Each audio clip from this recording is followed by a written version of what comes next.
On Thursday, April 24th, the PAA Board of Directors met in Philadelphia for the board's first meeting of the year. PAA President John Devlin and Mark Stein reviewed with the board recommendations from the Legislative Committee on industry issues requiring legislative solutions. In 2013, with the help of the dealer community, PAA was successful in discouraging passage of legislation that would alter or eliminate the state's safety and emissions inspection programs. However, these proposals remain popular with the General Assembly, most especially in this election year, and PAA continues its work to preserve these programs. In January, manufacturers and automotive repair representatives announced a national agreement regarding right to repair. Based on the 2013 Massachusetts legislation, this agreement extends nationwide the requirement for service information to be accessible through vehicles using a standard interface, and for service information and tools to be offered to independent repair facilities in the same manner as dealers. PAA is currently engaged in this issue, opposing efforts to introduce right to repair legislation in Pennsylvania that would affect heavy-duty trucks, and opposing efforts to introduce legislation that would provide access to a vehicle's telematics information. The board also discussed the pursuit of legislation that would address primary liability for automotive insurance. Dealers have always been encouraged to use a borrowed vehicle agreement when providing a service loaner to customers, and in some instances this may be enough to avoid payment issues with insurance companies should the customer be involved in an accident. However, Pennsylvania case law determines liability based on the coverage each party has.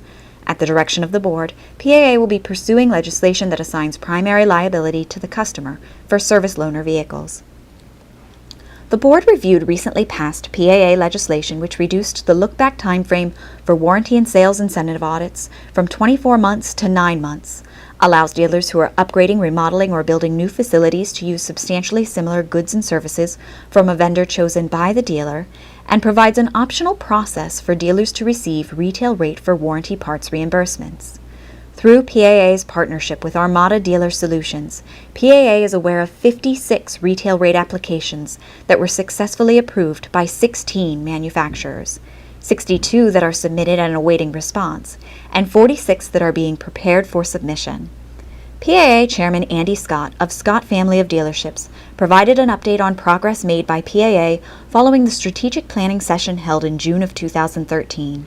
A fixed operations committee met early in the year to discuss options for testing to recertify safety inspection technicians. A human resources committee met to discuss what PAA currently offers and other programs that may be able to assist dealers. A technology committee will meet later this year. An update on PAA's PAC was provided.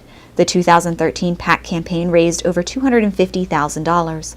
The board increased this year's goal to $275,000. 100% of these funds go to elected officials who are sympathetic to dealer issues and legislative priorities. If you've not yet made your contribution, you can make one at any time on PAA's website.